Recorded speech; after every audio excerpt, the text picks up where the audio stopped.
Setelah 19 tahun berkarir, kembali ke semifinal ganda putra kejuaraan dunia, semifinal menunggu senior Ahsan Setiawan. Ada kemungkinan besar mereka akan mencapai final. Mereka telah berpartisipasi dalam beberapa kejuaraan dunia, 16 besar tahun 2018, medali perunggu tahun 2019. Ganda putra Indonesia senang sekali. Double A, Fajar Rian, bermain sangat cepat. Double A menekan dan melawan siapa saja yang takut. Keadaan Double A benar-benar bagus, itu harus menjadi nomor satu yang populer. Apakah perbedaannya begitu besar? Benar saja, Hendra Ahsan dan Alfian dan Ardianto sama-sama pemain besar. Pertahanan yang komprehensif, kemampuan multitembakan yang kuat, taktik yang kaya. Menurut catatan pertandingan dengan Ahsan Setiawan, hampir 9 dari 10 dia akan masuk final. Tinggal lihat siapa yang bisa menerobos di paruh bawah. Apakah sebanding dengan pasangan kita yang merupakan ganda putra bulu nasional kelas super? Dengan absennya Ginting dan Jonathan, tim Indonesia hanya memiliki 2 pasangan peran saudara di semifinal ganda putra yang tersisa, dan tim Indonesia telah mengunci 2 medali, 1 perak, 1 perunggu atau 1 emas dan 1 perunggu, di kejuaraan dunia ini. Hendra Ahsan, apa yang kamu lakukan? Pokoknya, seperempat final, perhatikan dampaknya. Hendra Ahsan tidak pernah lembut dalam memukuli anak muda, dan dia juga memukuli Liang Wang terakhir kali. Begitu kejam, iblis tua itu benar-benar tua dan kuat. Hendra Ahsan sangat keterlaluan, mengalahkan anak muda sangat keterlaluan. Akankah Hendra Ahsan memenangkan kejuaraan lagi? Pasangan ini tidak berbicara tentang bela diri, mengangkat tangan, mengganti bola, menyeka keringat, mengikat tali sepatu, menantang, mengotak-atik mentalitas Anda, tidak ada ornamen sama sekali. Double A harus bisa. Saya bodoh setelah menonton mereka selama bertahun-tahun, ini adalah pertama kalinya saya melihat seseorang mengatakan mereka tidak menghibur. Dan juga mentalitas orang, ganda putra saat ini mirip dengan tunggal putra pada masa Momota. Hendra Ahsan yang telah memenangkan 5 pertandingan, memenangkan kejuaraan dunia pada tahun 2013, 2015 dan 2019. Semifinal ganda, melawan rekan setimnya Fajar Adrianto di semifinal. Sejak kejuaraan dunia kedua Suanming, dia telah memenangkan kejuaraan atau hanya pensiun dari kompetisi. Sejauh ini, dia belum kalah. Ganda putra Indonesia kembali ke final kejuaraan dunia setelah 19 tahun. Pensiun sesegera mungkin, latih orang baru. Balas B, tetapi orang-orang di belakang tidak stabil seperti mereka. Setiap tim pasti punya darah segar. Semakin banyak ganda putra Indonesia mengandalkan veteran, semakin tidak punya masa depan. 2 yang hampir berusia 40 tahun, ganda putra Indonesia benar-benar memalukan. Ngapain sih kamu memarahi ganda putra Indonesia? Bukankah ini mencerminkan penurunan level keseluruhan ganda putra sekarang? Kedua tetua Hendra Ahsan berhasil maju ke semifinal dengan memanen kompetisi dengan cara latihan pemanasan yang merata. Para pelatih dan atlet tim nasional kita harus benar-benar memperhatikan bagaimana kedua tetua ini bermain.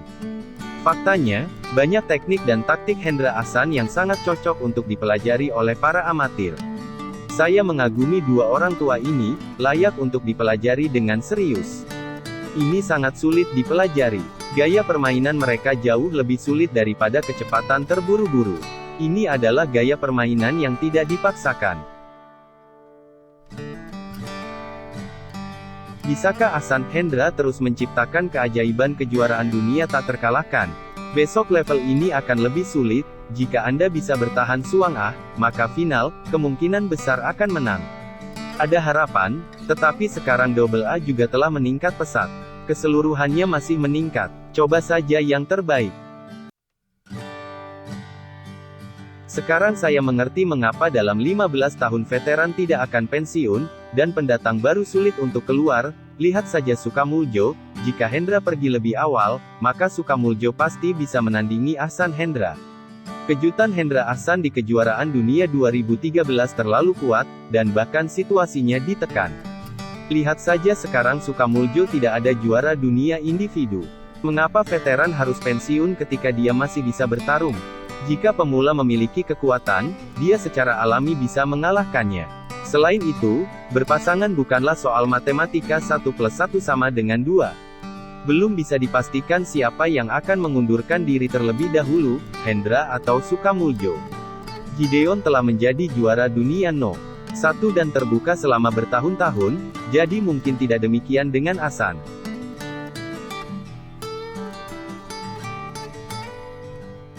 Bagaimana bisa Jonathan kalah?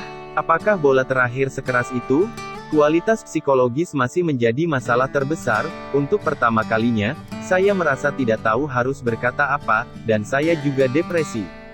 Bukan karena kekuatan saya yang buruk, itu karena saya tidak bisa mengendalikan diri. Bagaimana saya bisa menyimpannya? Malang Jonathan, sedih, ketika saya masuk pada pukul 20.15, saya pikir itu adalah permainan yang harus dimenangkan, tetapi aktor mengejar 7 poin berturut-turut. 16-20 benar-benar beracun. Seberapa besar bayangan psikologis Jonathan? 5 poin pertandingan terbalik. Itu juga dibalik oleh Weng Hongyang sebelumnya. Diperkirakan lain kali Anda perlu meminta psikolog untuk memeriksanya.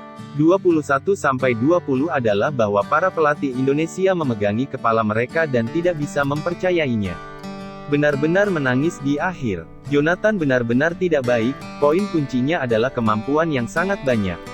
Mental Jonathan ambruk, dan 5 poin dikejar dan dibalikkan dengan 7 poin berturut-turut. Film Raja, hahaha, jangan bermain di menit terakhir, jadi akan menyusul.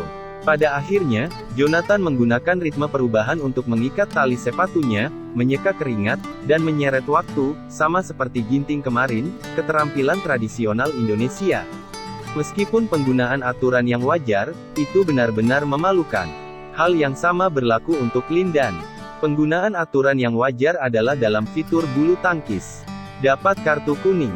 Jangan malu, pakai aturan sewajarnya saja, kalah memang tidak sehebat yang lain, tapi tidak memalukan. Jonathan sekali lagi menggunakan teknik prokrastinasi yang dia pelajari dari Eldan dan dia langsung didenda. Kali ini, gelar aktor pasti dikonfirmasi. Sepertinya dia lemah tapi dia bisa menang. Kekuatan fisik aktor adalah misteri dunia yang belum dipecahkan. Gelar aktor terbaik, bukanlah sebuah pukulan, akting yang luar biasa, serius jangan panik jika kamu tertinggal dengan skor yang besar. Saya belum pernah melihat pertandingan seperti ini. Saya tidak bisa memenangkan 6 atau 7 poin pertandingan. Saya tidak bisa memikirkan sifat lain selain rasa malu. Tampaknya arah angin dari venue memang berpengaruh. Game tunggal putra yang telah berakhir pada dasarnya mencapai tie-break, dan 2 game pertama mudah dimainkan melawan angin. Zhao Junpeng hanya tertinggal pukul 10-11 dalam tie-break, dan segera menyalip setelah berganti sisi, dan Chou Tien-chen menyalip tie-breaker dengan gila-gilaan. Poin kuncinya adalah bahwa Jonathan dan He Bingjiao juga mendapatkan beberapa match point setelah berpindah sisi. Dia bahkan lebih baik dari He Bingjiao. Dia memimpin 20-16. Dia memimpin 20-15. Sangat jarang gagal memenangkan 5 match point di kompetisi bulu tangkis, apalagi 20-15. Bahkan 17-12 sangat bagus. Lebih sedikit yang kalah. Ginting menorehkan hasil terbaik sejak mengikuti kejuaraan dunia, mencapai perempat final untuk pertama kalinya. Tunggal putra Indonesia gagal naik podium di 6 kejuaraan dunia berturut-turut menyusul Tommy Sugiarto pada 2014. Ini kali kedua Ginting tidak mencetak lebih dari 21 poin di tangan Axel Sen setelah All England Open tahun ini dengan skor 4-21, 9-2. Untungnya, Axel Sen tidak ikut Singapore Open, jika tidak Ginting harus menunggu lebih dari setengah tahun untuk memenangkan kejuaraan. Di game pertama, Ginting ingin menerobos Axel Sen dengan serangan cepat, namun pertahanan dan pergerakan Axel Sen membuat Ginting yang bertubuh tidak tinggi kesulitan mencetak gol. Di game kedua, Ginting menguasai garis bawah dengan forehand dan backhand, dan mengambil inisiatif untuk mempertahankan garis miring, dan memobilisasi Axel Sen dari kiri ke kanan. Itu efektif pada awalnya, Tetapi mungkin karena kekuatan fisik, atau kesalahan yang tidak dapat dihindari dalam permainan. Kontrol bola dan pertahanan, sulit untuk melanjutkan dan efisien. Dieksekusi, dan akhirnya gagal. Axelsen benar-benar menakutkan, mentalitas Ginting langsung meledak dalam game ini. Bahkan jika si Yuki menang melawan Ginting, dia mungkin tidak akan bisa melewati rintangan hari ini, dia langsung lega. Di depan Ginting, Axelsen terlalu kuat. Ini seperti dinding, seperti gunung, tidak dapat ditembus, tidak dapat dibunuh, tidak peduli bagaimana Anda menabraknya, itu tidak berguna. Ini benar-benar meyakinkan.